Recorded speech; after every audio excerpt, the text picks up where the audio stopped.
It is my great pleasure to introduce my dear friend, Catherine Thundercloud Nicholas. And I have to tell you how we met. My late husband, Doug, and I drove up from Southern California the summer of 2000. We left on Mother's Day and we're planning on coming back by Labor Day. So we're spending the whole summer seeing Alaska. And when we were down probably in Seward, we saw some sort of magazine, something, and her B&B called Dreamtime was in Cooper Landing. And we decided to check it out. And almost immediately, there was just a connection. And we fell in love with each other, and we've been friends ever since 2000. So blessed to call her my friend. There's so much that she's going to tell you about herself, so I don't have to tell it. I don't even know it. I know. There's so much that I don't know exactly. Enjoy.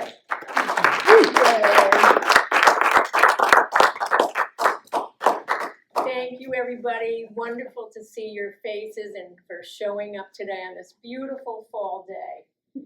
And I'm going to just introduce you to the most magnificent people in my life. Well, a few of them. But this is a small, I didn't get this blown up yet, but this is my biological mom, my Alaska mom, my aunt, and I had them in Seward going up in an airplane over the Harding Ice Field. So there's one of my favorites. This is a picture of my grandchildren years ago, Stephanie and Bobby and my step-grandson, Buddy, and they are now 30, 32, and 31. And this is my daughter and I having one of the best times we've ever had dancing down in Pennsylvania. And this is these are my wonderful teachers that I had the privilege of being with in the early 1990s. And this is Anandi Ma, who I have been working with her, and I took a Shakti pot from her. Dion Yogi had already passed. And they are always standing with me and being part of my guidance through this incredible life of Catherine. Some of you know from a speaking engagement that I had, quite a while back, that I grew up in Albany, New York, and I come from a family of 8 children. And my mother set the table in our lives that the dinner time was about stories from your day's experience, and it always was comedy. There was always a story that brought us all together that just was a hoot. And my dad was a coach of 38 years of a high school, Catholic high school, and of course there was always confrontation, celebration, disappointment, and on and on. He was the heavy hand, and all of us were scared shitless of him, and we had to deal with that. As we moved along in our lives, and we were on the very low spectrum economically, Governor Rockefeller bought 60 blocks for the state government, demanding that anybody within the 60 blocks had to leave. I think, what's it called? Domain? Yeah, Eminent domain. Yeah. So we were lucky enough to come up to a better section, quality of house, and a new school for me in particular. And there was excitement and, newness about that, and what does this mean? And, here we go. And in the 4th grade, I was confronted with an experience through my siblings and my mother and father. I had brought home my best friend, Thurman Avery. And I told my mom when I got home from school, Thurman and I are in the backyard. We're going to be hanging out, playing in the trees, and all the things that we had to our little availability. And when Thurman, my mom whistled, that means everybody comes in the house. Thurman goes home, and I walk in the door, and my entire family, my siblings and my parents, surrounded me and said, "What were you thinking?" And I'm standing there and I'm going, listening and waiting. My dad said, "You don't bring black people to our house." And as I'm trying not to fall over, first with fear, shock, and these words came through my head and my body, and I said, "You're all standing here laughing at me and putting me down, and I am simply following the talking that I hear every Sunday at church, and I hear every day in my school that we are to love all people." Well, they just continue to attack me, belittle me, and this table was set for me. I wrote down the 4th grade. I think it was the 3rd grade. And so my being knew that they were incorrect. I knew that. There was no question in my being. And I said to myself, they're not my tribe. They're not my family. I had an inner peace in myself that said, this is going to be trouble, but you're going to be okay. So I went downstairs to my little basement area and I got my chalkboard and my chalk, and I did not speak to them for 6 months. And I wrote every time somebody asked me a question, I just wrote my answer and carried my chalkboard around the house. And every time I entered the house, I picked up my chalkboard because I was like, they're wrong. I knew they were wrong, and I stuck to it. Hence, there were a few battles in my school with the priests and the nuns, but I prevailed. I prevailed with my intention and my fortitude in my belief system, which literally was just, God loves us all. And that resonance has never left me. I've always stood up for the underdog. I've literally, in presence in my high school, standing in between the 7 guys that were attacking the 1 weak guy and shoving him up on top of the locker, I literally would walk in front of the locker and say, "This ends." And they'd leave. And I'm just a wee bit of thing. But the fact that I stood up and did this, Albert was able to come down off the locker, and I just, held on to his arm and we'd walk to class. That went on and on through my life. And I believed, looking back, that I was part of this global love. And it has continuously saved me through my heartaches, my attacks. I have been group raped. I have been raped by my brother's friend. I was attacked and sexually abused by a family member.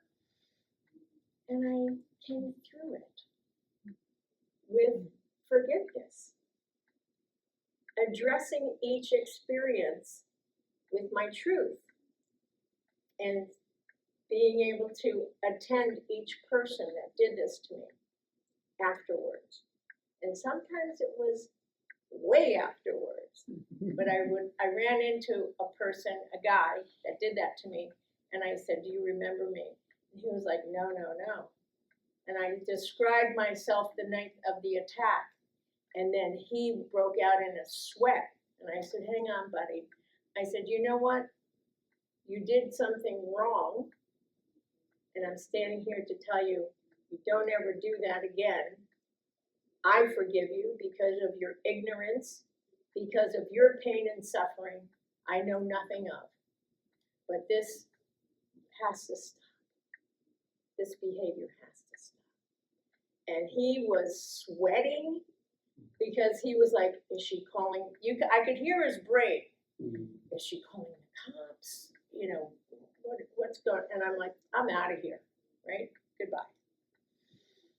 Another exit in peace and tranquility for me, right? So as these experiences happened to me, I found the spaces to find the forgiveness in myself and in others. And that has provided me with a depth, with a clarity, and an ability to keep moving forward. At 14, I actually asked my parents, can we go to therapy, please? And my mother said, yes, we're gonna go. And when my dad came in from work, she said, Ed, Catherine wants to go to therapy. Oh, Jesus Christ. Right? And she says, Ed, we're going. And off we go, you know, in another week down to the crisis center downtown. And we did the little group meeting. And of course, I'm excited because there's a platform for my mom to speak and for me to speak. And my dad didn't say too much. But when we got in the car, before the ignition goes on, my father turns around to me in the back seat and says, there's only one person that's sick here, and that's you. And I went, interesting answer to a response of an open communication. So I said, well, that's not going to go too far in my house, right? So I have to get out of here. That was the response from my soul. I have to find my way to get out and take care of me, because in this setting of this family, I am not safe. That's what that said to me. But I stuck with the words that God loves us all. And at the time, it was the word God, because I was Catholic and that's all I knew. So I stuck with that, and I continued to believe in that. The other part of my growing up was we were raised on sugar. And those of you that were raised on sugar know the difficulties that presents, to your mind.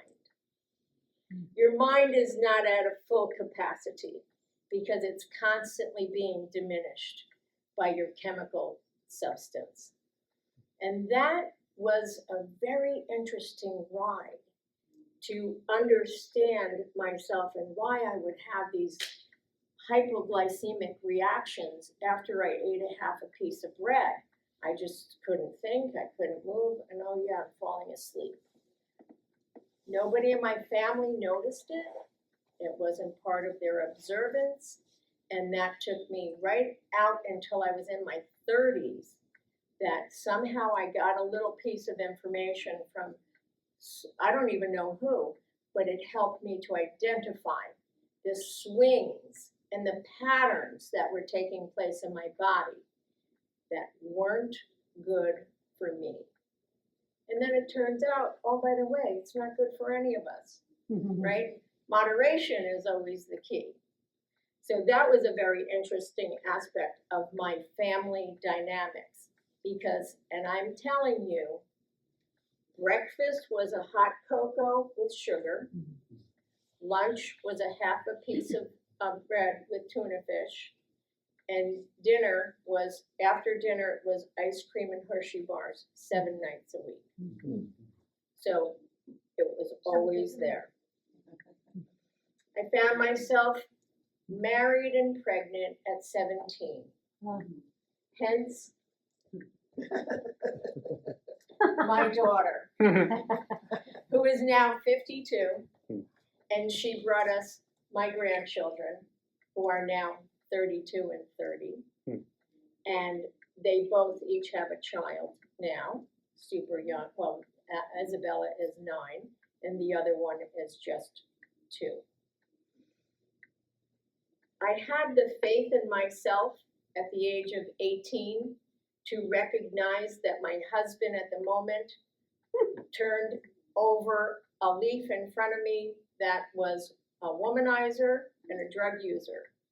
And 4 months after delivering Erica, I said, I can't raise 2 children. I don't even know that I can raise 1, but I'm definitely not doing 2. So that was the end of that. I paid for the divorce and we never saw him again. Huh. Right. After that relationship and recuperating from it, I found myself in a very, very fog-like experience with poor relationships, violent, really violent pieces, both on my part and their part. And the one time that was a very, very amazing moment in my life where I was actually at a big, big open field party. And I was speaking with an old friend, a woman, and there was drinking involved, but this very drunk man marched up to my friend and I who were having a private conversation. He was blotto, and he said to her, "You just shut the fuck up." And I had a mug in my hand that was glass. And I took that mug and I threw the beer in his face.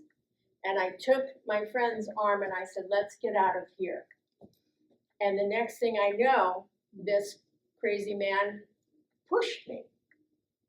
Now I'm scheduled for back surgery in a month and a half. And I went, I'm heading out. Now I go into a bit of a run. I'm like, I'm going. And now I'm running to my vehicle, and he comes up and he's punched me in my back twice. And I said, I am not taking this.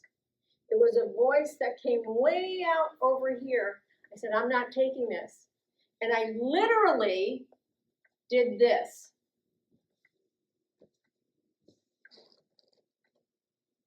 And I hit him right here. And the carotid artery went pop. Wow. And I'm looking at him, and I said, well, you probably got 2 minutes, maybe 3. And I said, so you better stop swinging. But he was so high that he didn't. And I heard out of this ear, we're coming. And I look back, and there's 4 brothers coming right at us. And I said, he's hurt. And now I'm running to my car, get in the car. These gentlemen jump on my car. I said, you better go save your brother.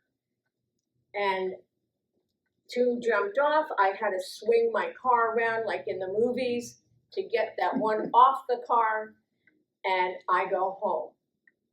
Now, also at the time, I was one of the first meter maids in Albany, New York. And so at 4 o'clock in the morning, my captain calls me. And he says, what the hell did you do? And I said, well, I was attacked by this crazy guy who was high as a kite. Well, you should have come in and pressed charges because he just pressed charges on you. And I went, oh, well, he still can't be that aggressive. He's got to feel like he's a coward attacking a woman. Well, short story comes around in the morning after 9 o'clock. I walk in to turn myself in, and his mother is a politician. Oh. And she literally said to my captain, that woman is going down because she harmed my son. And I went, wow, isn't this fascinating? So I had this little bit of time. But in the little bit of time, I'm asked personally to start providing security for rock and roll shows in this gap of time between the the trial, or, you know, how do you present yourself? It was like 6 months. And I start providing security because I can. Somebody asked me to do it, it fit into my personality. And so I start doing bodyguard work for Phyllis Diller, the Smothers Brothers. I'm, you know, running around doing this show, and, you know, the numbers keep going up and up. And, you know, now I'm working with 45,000 people a night, and I'm doing all the background security for the theaters. And I've got ambulances, we do the traffic control. It just came naturally to me. But my trial date comes up, and the judge says, "You're guilty." And I went, huh. I said, well, I'm going to take that plea of guilty, but I want a statement. So I stood up in front of the court, and the way that Judge Keegan rolled was how bad his hangover was. And we all knew that in Albany. So if he had a bad hangover, you're going down. Well, he must have been suffering that day really bad, because my attorney, public defender, described me and what I was doing, and he was like, you know, his mother was the one turning the screws in the background. So I said, I'm going to plead guilty because I'm not going to prison. I've got a daughter, I've got to work, I've got to provide. So I make my statement, and my statement is, no woman should be attacked. Men need to be different. They need to take in their strengths. They need to take in themselves from the situation and understand more what the woman, what that moment is that she's trying to say to you. So I made this statement, and of course, you know, went to wherever it went. I'm not going to be the judgment. But 6 months into my probation, no prison time, my probation officer says to me one day, she says, you know, I followed through with your statements about the people that you're providing service for in the security world, and, you know, you're handling all of the emergency services. You're handling, you know, 40 guys working for you at a night, and your numbers are going up and up and up on every single show. I said, yeah, you know, you can call them, you can, you know, sit down and have a meeting with them. She says, I already did. She says, I called 2 of the people that own the concert halls where you've been doing your work, and they were like, she's exemplary. She can handle, you know, between 45 and 100,000 people at a night. She has the ability to walk in and see everything clear as a bell and get it done. And that was a beautiful compliment. And my probation officer went to bat for me. And she brought it back to the court, and she said, this is a story that has another story that nobody heard, wasn't presented in the courtroom, and it needs to be heard. Another 3 months later, and now I'm taking off of probation. And that chapter ended. Not on Interpol, but it ended for the immediate circuitry that I was plugged into. It was a very interesting ride in the 70s. And I used myself to continue to expand on my intuitive side in that department of work. And trust me, before that, there were many, many careers in between that.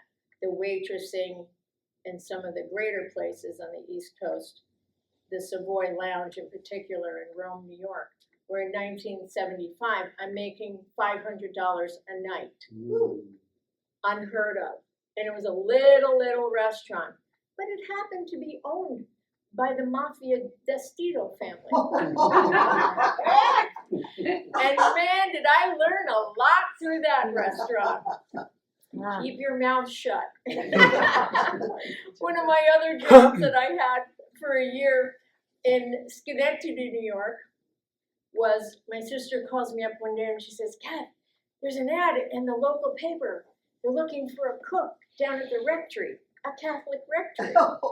I said, wow, that sounds great. So I called Father Jupin up and I said, hey, I'm here. I'd love to come on. Can you cook? Oh my God, can I cook? I lied. I totally lied to Father Jupin because I needed the job. So, call my mom up.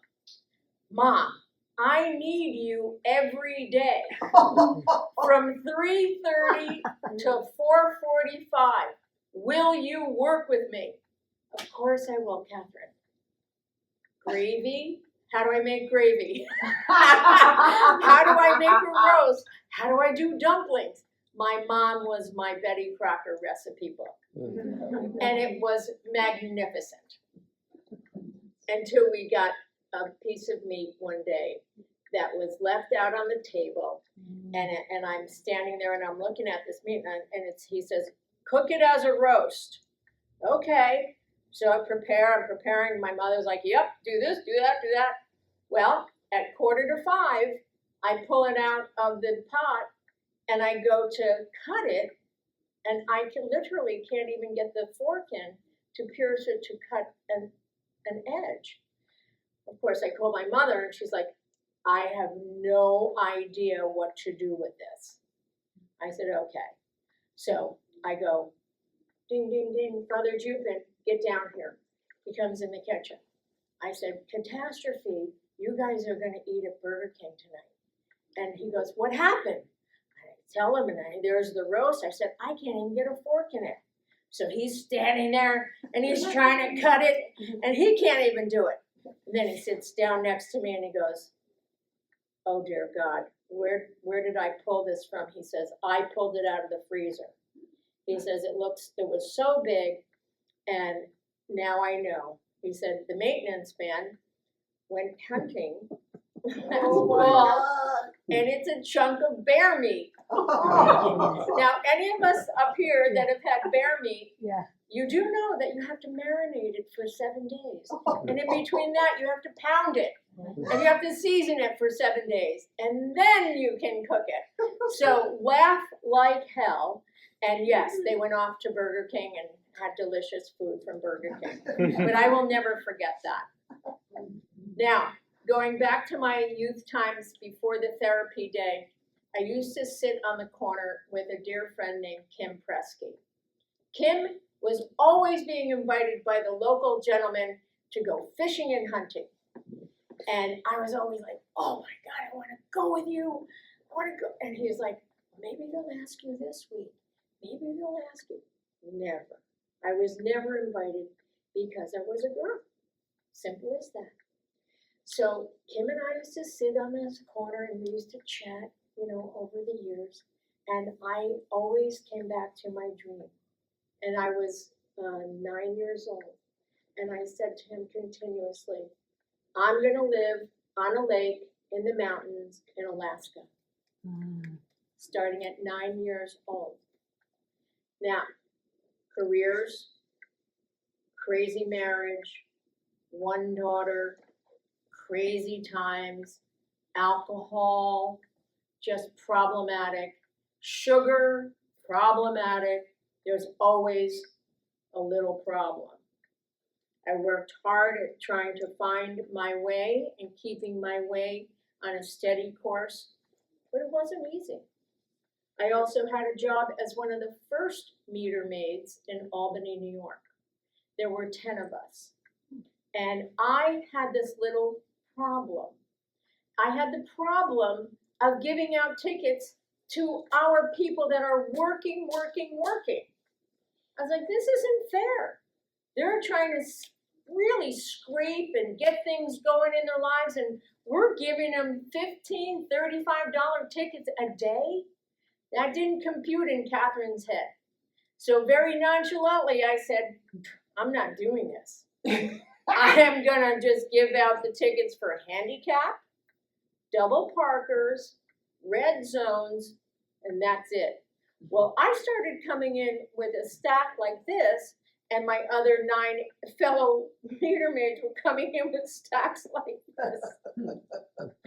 So it was getting a little strain going on the 8th month, and I walk in one night at the precinct, and the sergeant calls me over quietly to the side. He goes, they don't like you. You're not bringing in enough revenue. He said, can you change that? I said, no, morally I can't. I said, I am here as a diligent worker of the city, and I don't think it's fair. But we have laws, and these are set up to deliver. I said, they're wrong. I said, and I just can't do it. So prior to being fired, I got hired by a guy that I had been on one of my routes, and he was one of the first people that brought in a food truck. So I called him, next day I called him down over out of this truck. I said, I'm going to need a job pretty soon. He goes, you're hired.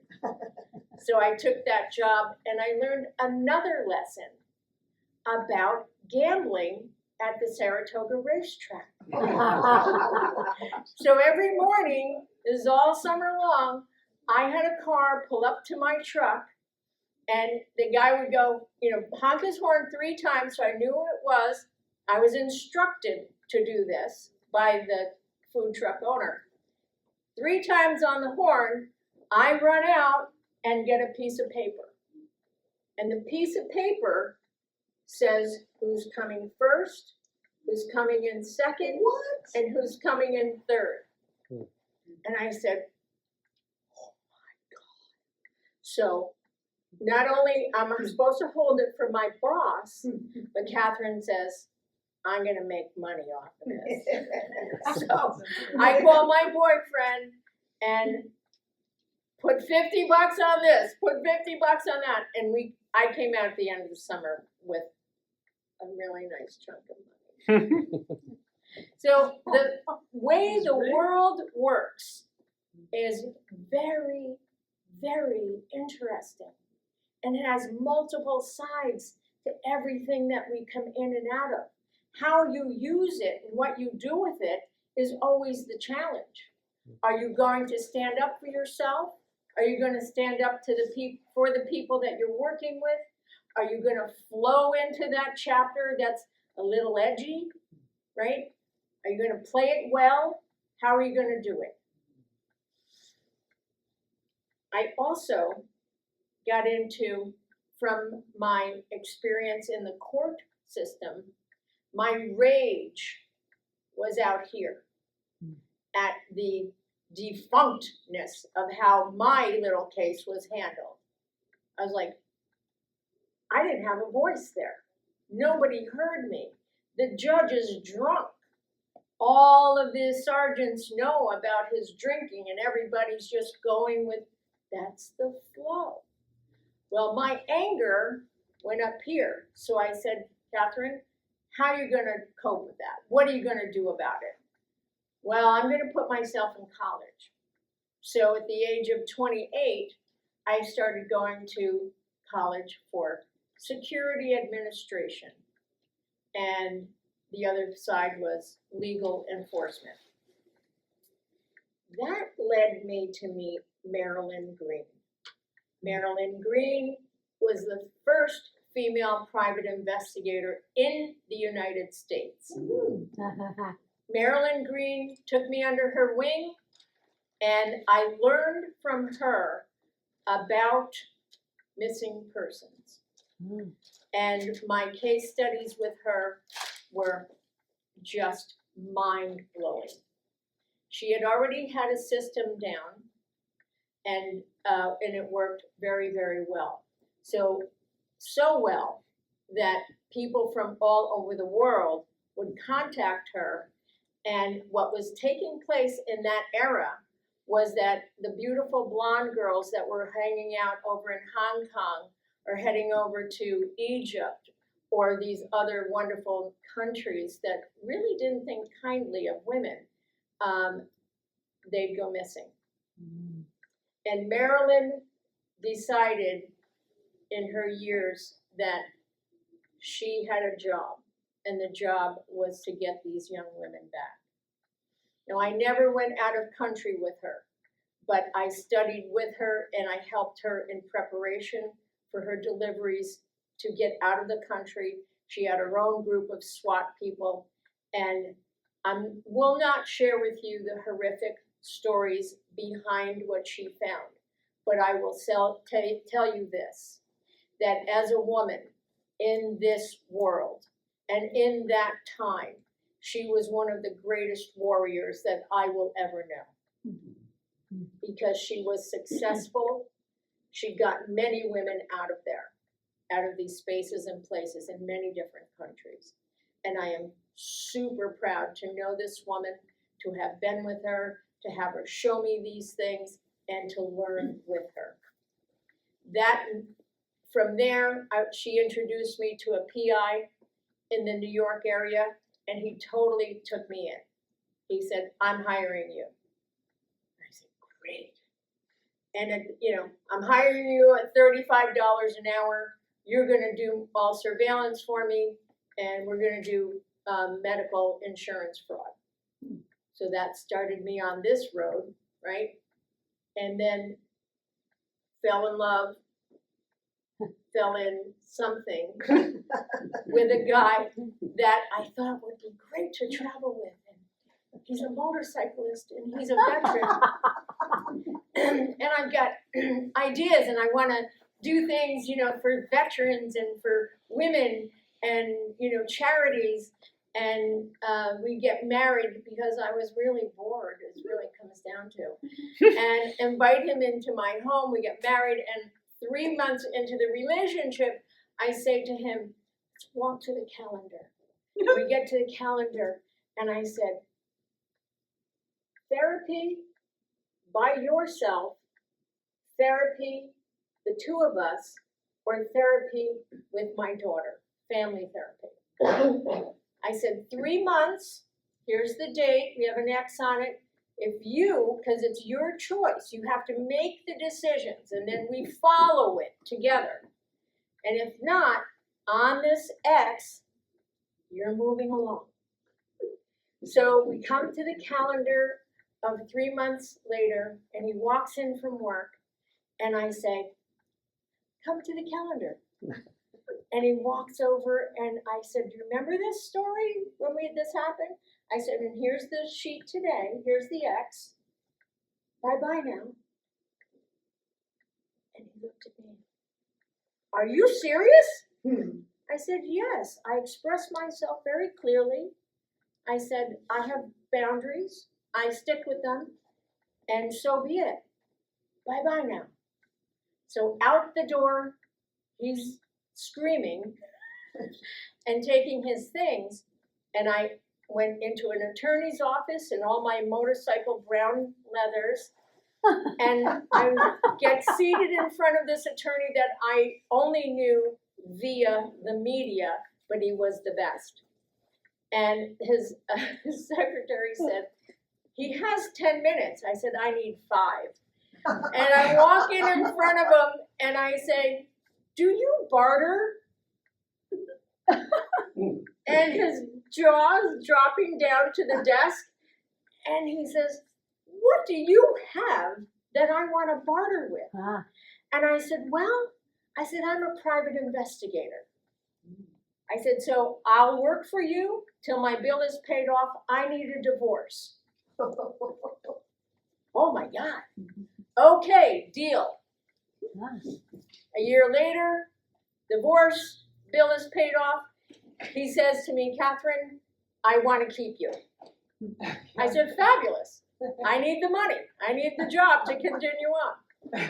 So I do this work, and now I'm doing criminal cases. It goes from medical insurance fraud to criminal cases. And that's a tough one. Now I'm involved with very poopy people. And my antennas have to get stronger and stronger and stronger so that I'm safe at all times. And that really brought some very serious altercations in my world, and I was having second thoughts about it. At that time, I get a phone call from my younger sister, and she says, I don't know if you saw this ad, but it's got your name kind of tagged on it. And she says, it's a 2-week delivery of an 87-foot yawl to come up the East Coast from Florida to Albany, New York.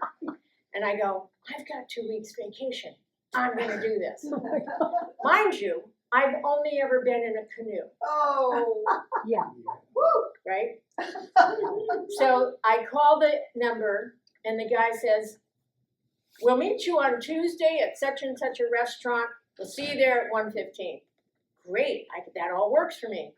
So that Friday night, I'm on my beautiful BMW motorcycle, and I see a line of tall ships down in the Albany Harbor. Yeah. And I go, I want to see them. And I'm looking, and my eye is, honing in on one of the transoms, and it's got a name, and it's the Navy, and so I bomb down, and the gate is down. It's a private thing. So I go to the officer comes up to me and says, how can I help you? And I go, oh, it's the SS so-and-so. My brother's on that. Totally BS. So he goes, oh, come on in. So I drive my bike in, and I'm looking. I go on the first ship because it's private parties. So I go on the first ship, I go to the second ship, and there I get it. There's a private party for the owners and their favorite pals. They're very to-do. Everything is champagne and, the caviar and all this and that. So I just wander around the docks, and I'm just looking down, and then I see this lady trying to come up a ladder, and she is not having an easy time. She's bombed. So I immediately step over, and I make sure that she gets up off the ladder and onto the docks. Behind her is this gentleman, and he says, thank you very much for that. And I'm thinking, what an asshole you are that you weren't really steadying her anyways. We get up, and I'm walking over to my bike. He's parked next to me, and he goes, we have a lot in common. And I look at him, and I go, in my head, are you out of your mind? He's got a beautiful car, and he's all decked out. And he looks at me, and he looks at my bike, and he goes, we both drive BMWs.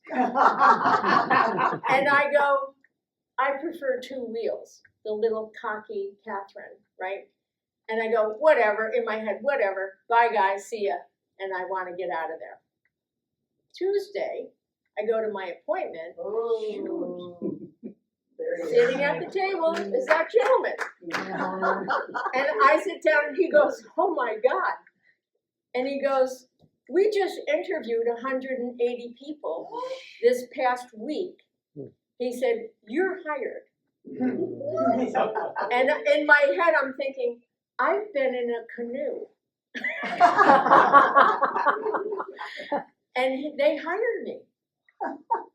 And I go, they fly me down to Florida, I get off, and the car picks us up, we get to the little port, this little bay that the boat is in, this ship is in. It's an 87-foot, 147-ton yawl. What is a yawl?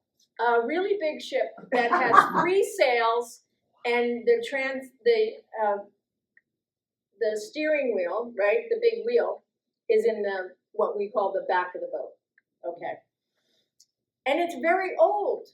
It actually was built up in Maine, and it was used on the Great Lakes by the mafia for Prohibition.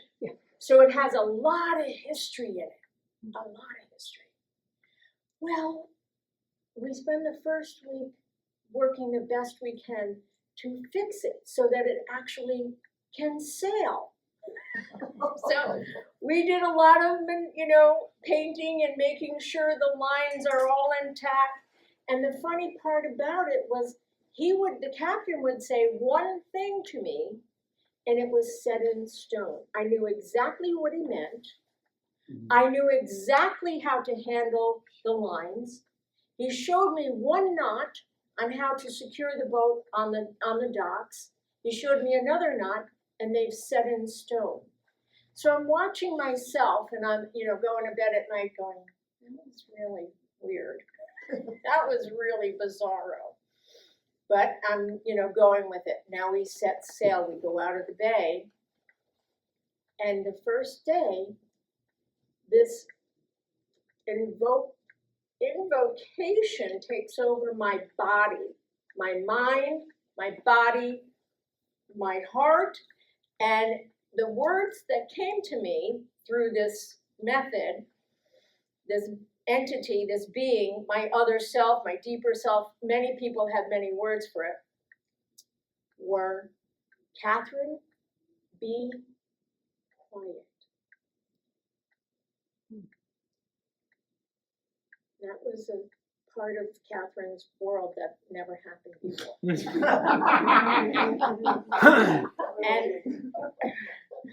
and it was very uneasy because by the third day we're out to sea, we're in the Atlantic Ocean maneuvering our way north, and things start breaking that were quite problematic. But what took place was, before the captain could get the words out of his mouth on what tool he needed, what size of a tool he needed, I was already engaged into the tool bench, and I had him and brought him to him. And he was like, how'd you do that? And I'm not responding.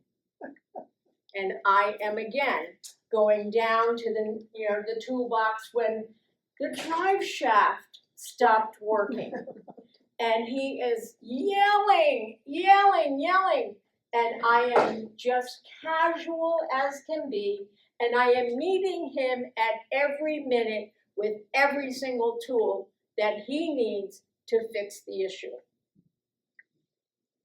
Now, by the time we got up to the Chesapeake Bay, the words that are resounded back to me later on was, I was scared shitless of you, Catherine. That's the captain, another 3 months later. In the Chesapeake Bay, a hurricane came through. We pulled into a bay. He tells me to go drop 2 more anchors. We sit down. He says to me, Catherine, you see that light over there? You get the direction over there? Should we go over, I will meet you there. I don't know about this. So my life jacket comes on. I never took it off, for 2 days. We made it through. We got on to the next piece of the property, and he goes, we are in trouble. Our drive shaft is working. Sometimes it's not working. Sometimes it's working. Sometimes it's not working. So we go up into the intercoastal way. We make it.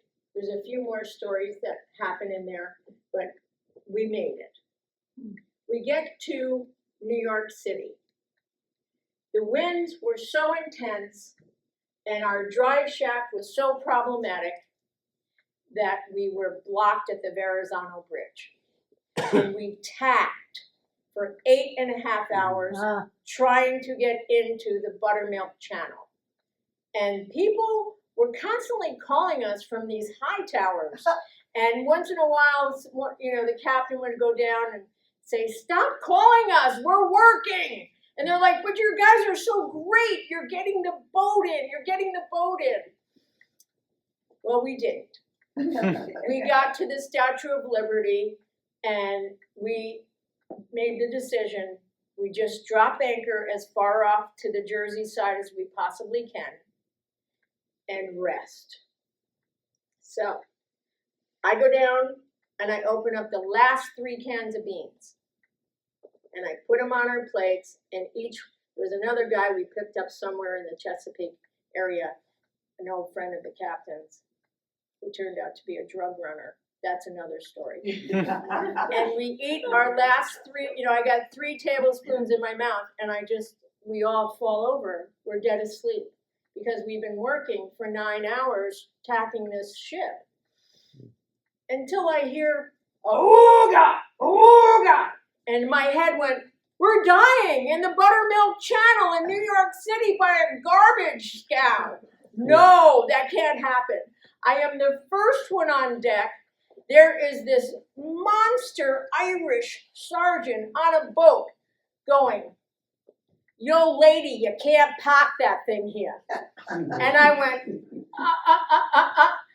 He did. He is the one that parked this thing here. He is the captain of this ship. You must speak to him. He was so determined that his ego had to stay intact. And coming up with, instead of saying, "We have a problem with the drive shaft. This other piece is broken. Can you help us?" So after I literally slide my fingers underneath his kidney, he said, "Oh, can we have a tow?" And I said, "Yes, that's what we need is a tow." And the sergeant said, "Catherine, what's your names? Catherine, John, blah, blah, blah. John, grab this." A line comes up, not even a minute. We are lined in and we are being taken to the South Street Seaport. The creme de la creme of docking, and it's given to us free. We have no food and we have no money. But we are next to Walter Cronkite and Joseph Smith, who was another billionaire. And I jump off my ship and I go over and I introduce myself to Walter Cronkite's staff. And then I go over to Joe Smith's boat and I introduce myself to the captain and the crew. I come back with trays of lobster and caviar and shrimps and salads because each one of them had a banquet that day on their boat and they're just going to throw the food out. Oh, thank you so much. Come back to my ship. The police, the harbor police that had brought us there, never let go of our boat. And when I come back onto our ship and I'm bringing over a tray for them, he says, "Catherine, come here." I said, "What's going on?" He goes, "Tomorrow, my crew and I were going to the Concord up in the Catskills, and we'd like to take you with us." And I know the Concord. I've been there. It's a very old hotel. Houses about 2,000 to 2,500 people. And it's the New York State Benevolent Police Association Gala. And I go, "I'm invited." In my head, I'm like, "I'm invited." I haven't had a shower in about 40 days. I'm like, this is going to be fun. I'm going. Get my linen suit out of the closet. And I tell my captain, "I'm going with these guys." And he's like, "Catherine, can you ask them if I can come?" I said, "No, I can't do that." And he was very upset, but he wasn't invited. That's not my job. My job is not to bring other people on if they're not invited. Lovely weekend. Lovely weekend. I danced with Mayor Koch. I danced with Governor Cuomo. I made the best friends of 5 cops in the New York Harbor Police who kept in touch with me for years. And I just adored them. To me, they were a great group of brothers. They took care of me that whole weekend. We had an absolute conference the moment we walked into the hotel lobby, and the head of this circle of these brothers said, "Catherine, anybody does anything that's inappropriate, you say the words, 'Little John.'" I said, "Okay." And I only had to say those words once, when we happened to be in a private room after the events of the evening, where there was gambling taking place, and a coffee table as long as this first row that had 12 lines of cocaine as long as these, these whole thing. That was unending. And thankfully, I was not drinking or doing drugs, and it was a really fun evening for me to watch. I was protected. I was protected. At these ventures in my life, there has been a theme that even though sometimes I was abruptly delivered something harsh, there was an avenue that I could follow from me into protection and into delivering a statement from myself that was the core of me to say, this is wrong, this needs more community, more dialogue between even these two people that are in front of me, or I need more support to handle these things. And I was never afraid to ask for it. And that's been the greatest part of who Catherine is that no matter what the stage was set, I've always said, I need help.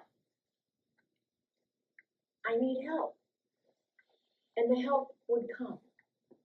Maybe not how I liked it.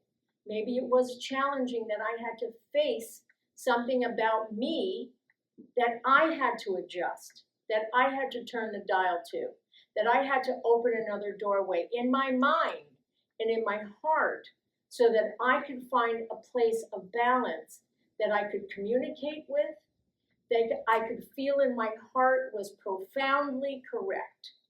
And that took time for a lot of things.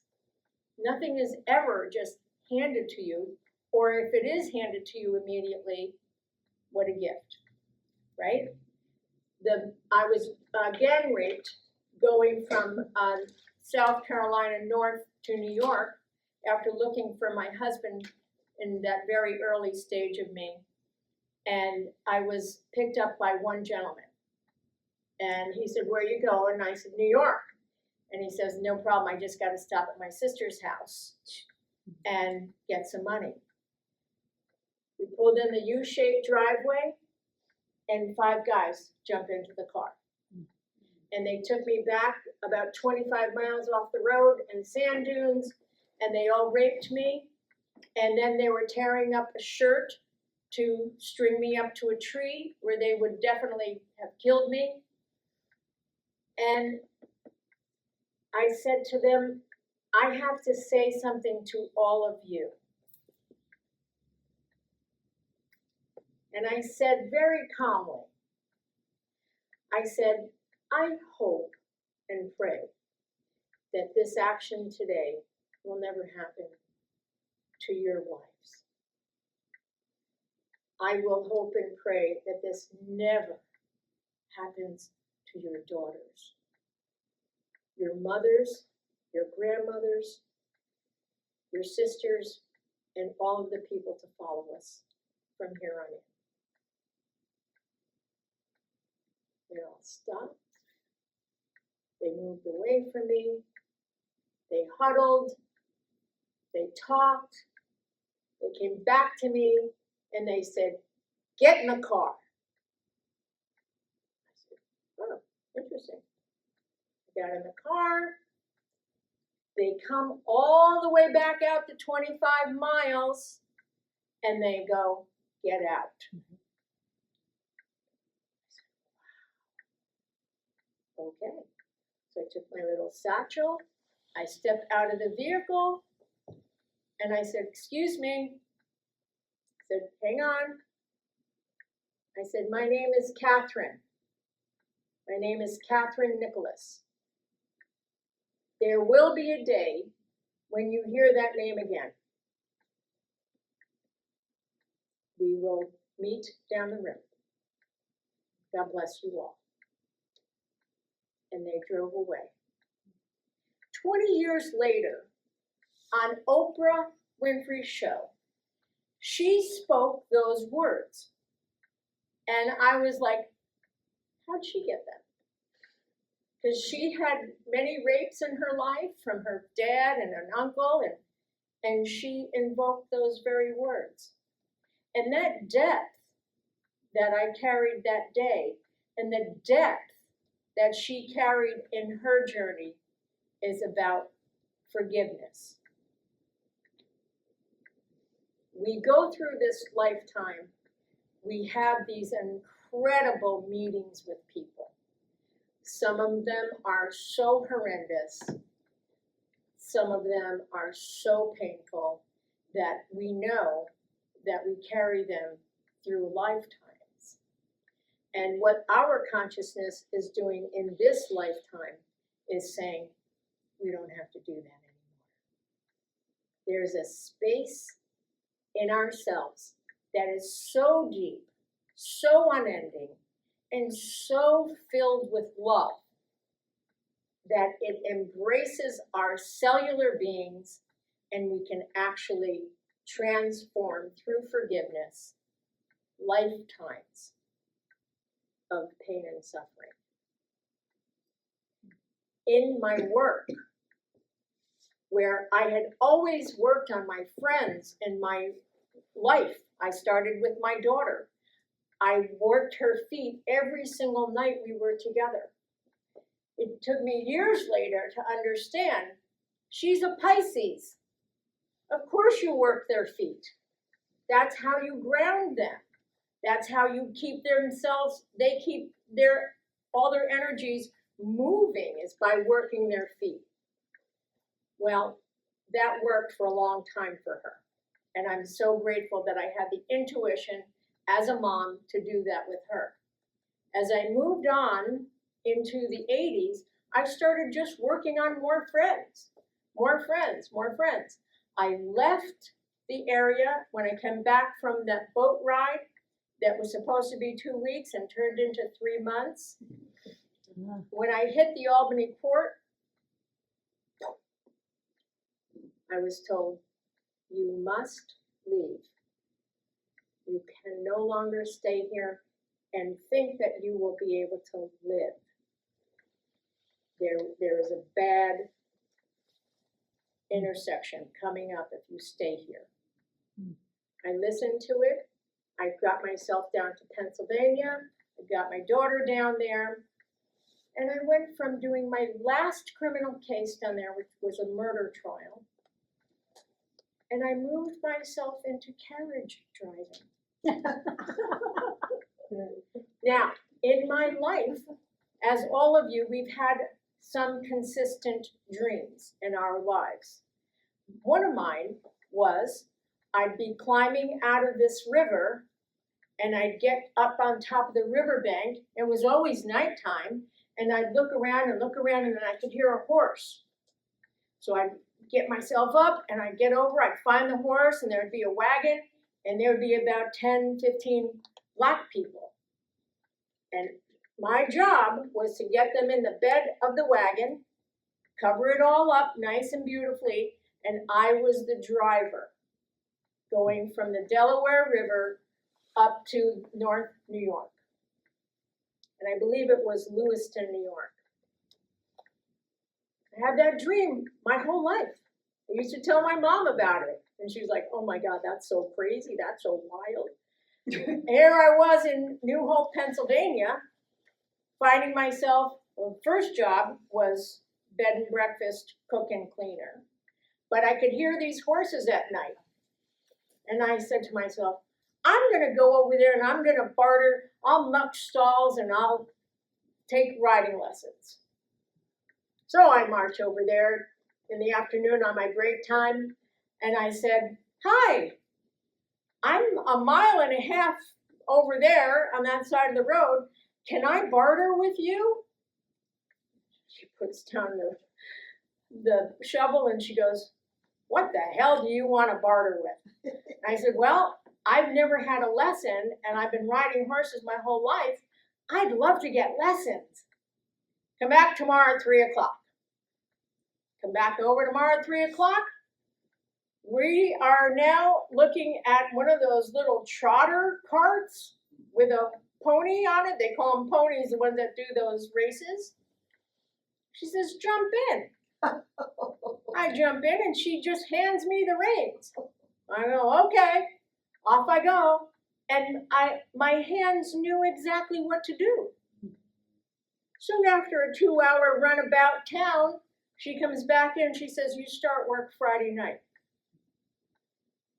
Okay. Got my motorcycle boots, find some pants that will protect me. They're not full chaps, but I can get away with this. I start driving carriages every week. 3 nights a week, 2 days in the afternoon, and the other time now I'm waitressing. But what's taking place is I get to feel the pace. And the pace of being with horses and in a carriage is bringing you down to the earth's rhythm. You actually get to know what is in your surroundings really well. The horse is giving you signals around your space, it's open air, you're getting all the signals of what's going on. So I was coming from a place of very difficult hardships, watching people. I'm investigating people that are being criminally active. I'm worked on murder cases. I've been in, very violent scenes, all, through the investigative pieces, through my own life. And now I am in this magical town of New Hope, Pennsylvania, that is filled with artists and people that are calm and happy. And you walk across the bridge and you're in Lambertville, New Jersey, and it's peaceful. There are small, intimate villages. This is the 1980s. So I get to say, I am no longer going to be a private investigator. I'm going to hang out and I'm going to be a horse carriage driver. And I'm going to roll with this. Difficulties with my daughter, definitely. Had to call in some wonderful people to be of assistance to us because she was like, I don't know who you are. I don't understand who you are. And this isn't pretty. So I am there 4 years, and I'm working on people, doing massage on my friends, making new friends, and I'm constantly working on people. And one night, this gentleman says, Catherine, I'm paying you for this. And I went, oh, okay, thank you. That's very kind of you. And he left me $50. And then his friend calls me and he says, I'd like to see you. And over the months, more and more people were coming to just let me work on their heads, their necks, and their shoulders. I don't have a table. I'm just working out of, my little apartment. As I'm understanding this pace of life that is slowing my mind down, I'm no longer out there, having to defend or having to be on this vigil, having to, watch these poopy people do these poopy things. I'm like, this is a very, very sweet space, and I'm loving it. And as I'm walking down the river road pathway, I see this guy coming towards me on a bicycle. Now, I've met him twice in the bars. We're listening to music, and I've chatted with him 2 times. And he comes up to me and he says, here. And I take what he's giving me, and it's a ticket. He goes, it's already paid for, have fun. And he rides away on his bicycle. And I look at this, open it up, and it's a 4-day practice group ceremony with Sun Bear in Philadelphia. So I go, I'm going. I'm making sure I'm doing it.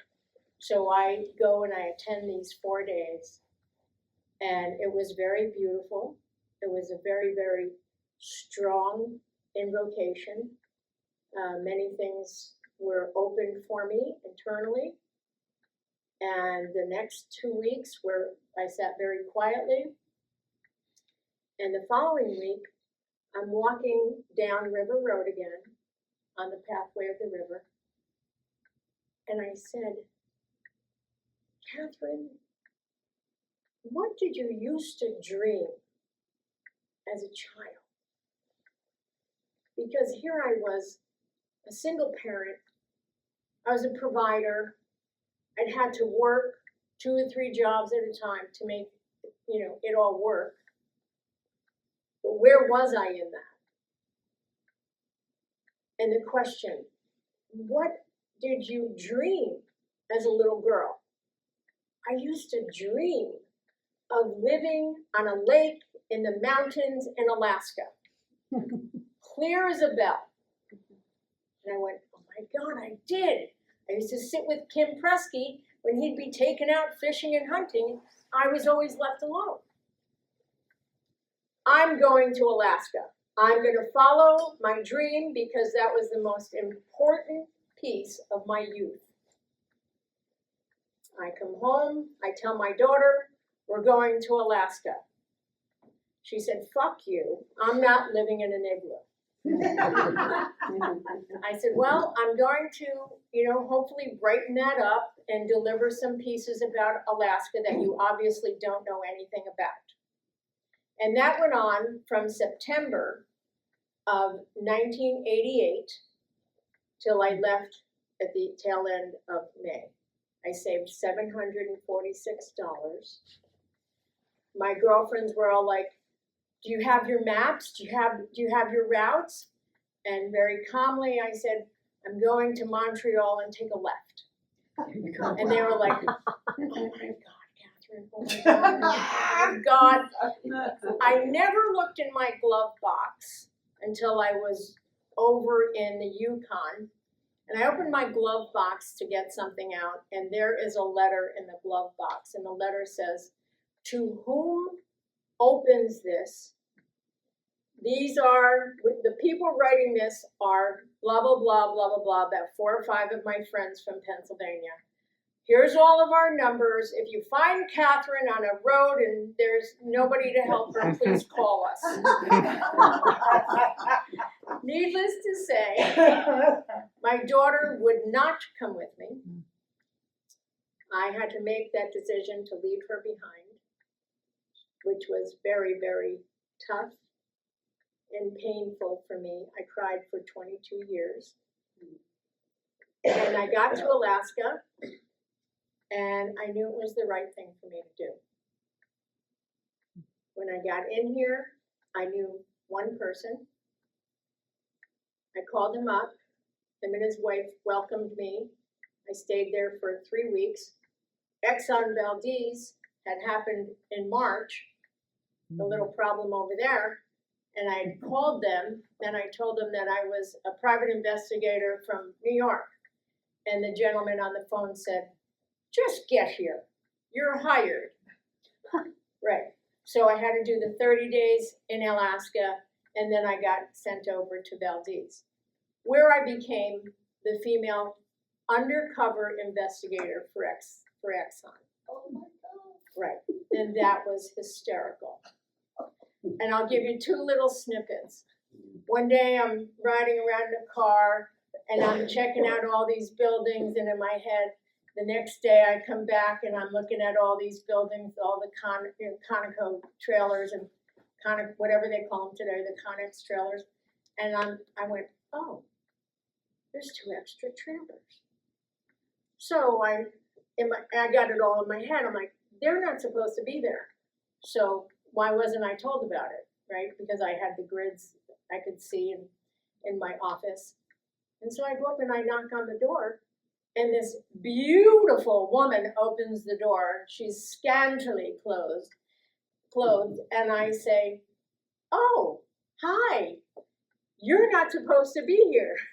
And she says, who are you? And I said, well, I'm part of the security people from Exxon. And I poke my head in the trailer, and they're all prostitutes. And there's 2 trailers they're all working out of, and they just moved in overnight, right? So beautifully fit in. And I said, dears, just take it on the other side of the fence. No problem, just roll on. The other thing that I had fun doing was just listening to people. Now, at my breakfast table, this woman was constantly talking about how she's getting into the computer systems through Exxon and learning about their stock market. So I listened to her for about a week, and then I asked her a couple of questions, and I said, how are you doing with this? I said, I hope you're making out okay. She says, my stocks they went up like 100% this week. And then it was the clincher. She's not doing things legally. So, boom, went into my office, boom, got into her, system, and saw that she was taking the information from the New York Stock Exchange and, rallying it in about 2 minutes before the actual transactions were taking place. So she was benefiting extra cash.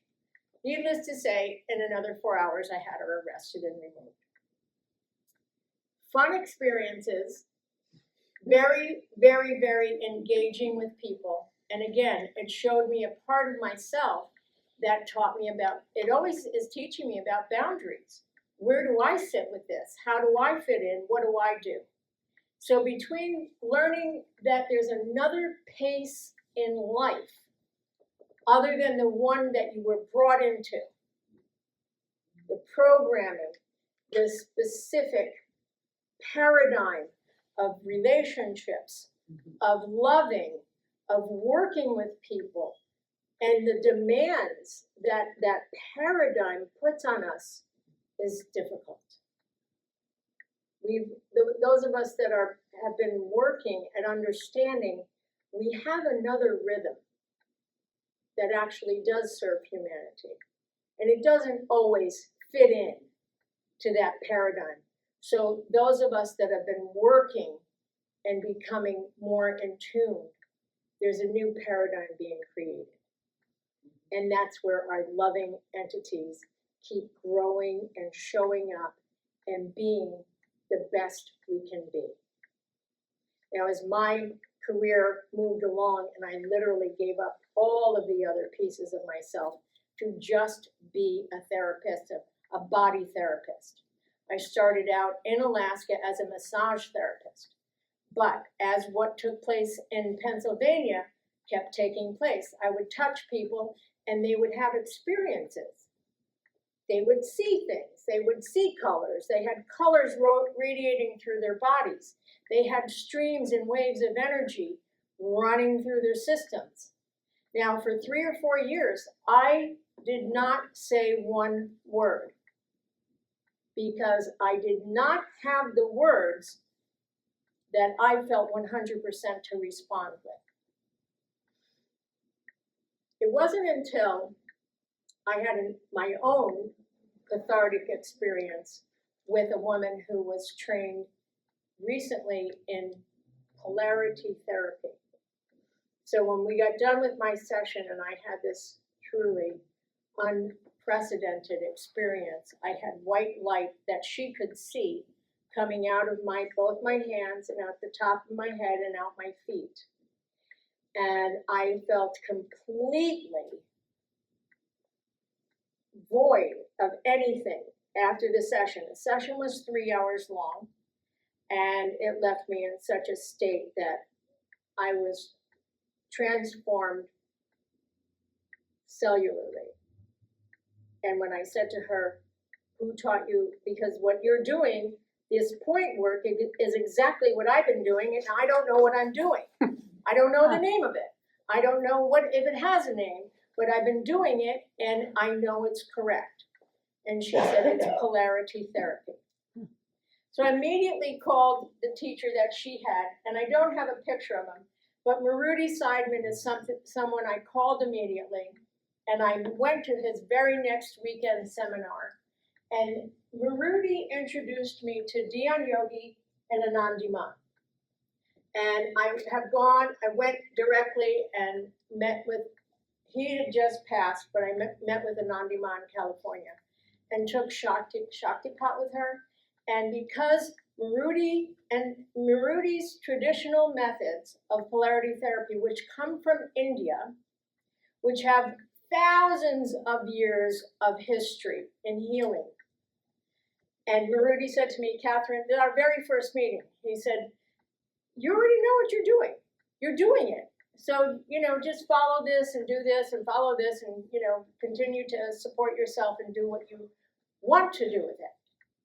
So every May and September, I invited Maruti to Cooper Landing, invited him to Nome. I took him to Healy. I met him in Juneau. I met him in Boulder, and we started doing regular seminars together. He was a divine person in my life and helped me to transform into all energy work, which I was going to and being in. But now I had the language that I could respond back to people as the emotional gateways would open up in their systems, and they would be able to touch these spaces and places which are held in cellular matter until you get to the gateway where the therapist can assist you to open that door beautifully and wholly and express that emotional charge that's been sitting there all along. And that is my privilege. That has been my privilege, my sacred work, and I am really grateful to say that I've been doing it since the mid-'80s. And constantly learning, constantly challenging myself, because as I stand with a client, there are times when the energy that is moving through a client, which I can see and I can feel, and I don't always have words. I choose many times not to say anything because it's important for the client to be able to express themselves and to be in it. But let me say this, that there is a reflection back that I get to heal on the experience from the table. Those doorways always support me in my work with my family or my friends or myself, no matter what I do. It's a constant learning. Never will I ever stop doing this, no matter what this is. As a chiropractor recently said to me, Catherine, with all that you have been through, I'm amazed, but now I understand after she had an experience with me. She said, you could have one finger that worked and it would still be an amazing session. And that hit me. I was like, oh my God, because I've been ravaged physically. I have been knocked off of my grounding several times in my life. And this last one almost killed me. I was very sick at the last of it for 3 years. But Spirit saved me. Literally. I was going to commit suicide on the following Saturday because I just went through 14 years of horrendous pain. And every endocrinologist I saw said, there's nothing wrong with you. And I'm thinking in my head, well, my pain level is at a 78 out of 100. It's not on a scale of 1 to 10. It's 78 out of 100 in my body. And I can't function. I wasn't working anymore. I couldn't do much of anything. So I said, well, I'm done. I'm not going to hang on to pain and suffering. That's not my style. So I'm going to plan my exit. It was for the following Saturday. And on a Tuesday morning, Spirit came through me. I sat up in bed and the words, "Call Bethany Buchanan." Old colleague of mine. And I phoned her up and I said, "Bethany, I need help. Get in here." I walk in with 8 blood labs from 8 different years. She got tears running down her face and she said, "You should have been operated on at least 10 years ago. I am so sorry." I had a very, very incredible, it's a simple disease called parathyroidism. But our endocrinologists are not trained in it. So you have to be seen by a special person that has the training. Bethany Buchanan is the only person in Alaska that has her master's in thyroid and parathyroid. And please know that and remember that, because there's people out here that may have parathyroidism and don't know what they have. She's still at Avante Clinic. So, needless to say, she pushed the buttons for me. I get to Seattle, I get the surgery, but I'm going to tell you, it took me 2 more years to feel cellularly intact. I couldn't think, I couldn't talk, I couldn't walk, and it took me that long to cellularly come back home. I'm going to tell you, I'm back home. My whole body is intact, as great as I can be. And I am so proud and honored to have carried this energy that I have, the gifts that I have, and am able to continue to share with people. Thank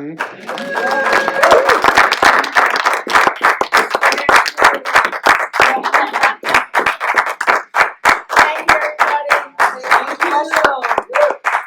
Any questions for Catherine? Do you have flyers for your thing? I think I know someone that would benefit from seeing you. Are you doing? I probably have them in. I have cards that I can give you. Yeah. Are you Yeah. staying in Anchorage or? I live here in Anchorage. Yeah. I've had a clinic in Lansing, Michigan since 1999, and I go over there now once or twice a year. Yes. And you were just at Homer for a weekend too? No, I was there a week. A week, okay. When people say, I'll go to places far away, as long as they get 20 people, together to prepay so I can get there. Yeah. So I'm not against, supporting anybody anywhere. And I do phone consultations as well. So you know. There was something on that. Did you grab what was? This is me. Okay. Yeah, I got it. Okay, good. So let me get anybody else, any fun questions from anything? How old was your daughter when you left the East Coast? 15. Who did she stay with? My sister Peg. Okay. My sister Peg, then went to my sister Elizabeth, then went to my sister Mary Ann, and then my brother Ed. And she's 52. I know. Yeah. And she's living her life in her dream. I don't know what it means because she cannot speak to me. Okay, still. Yeah. So it wasn't an easy separation, and I worked hard over the years.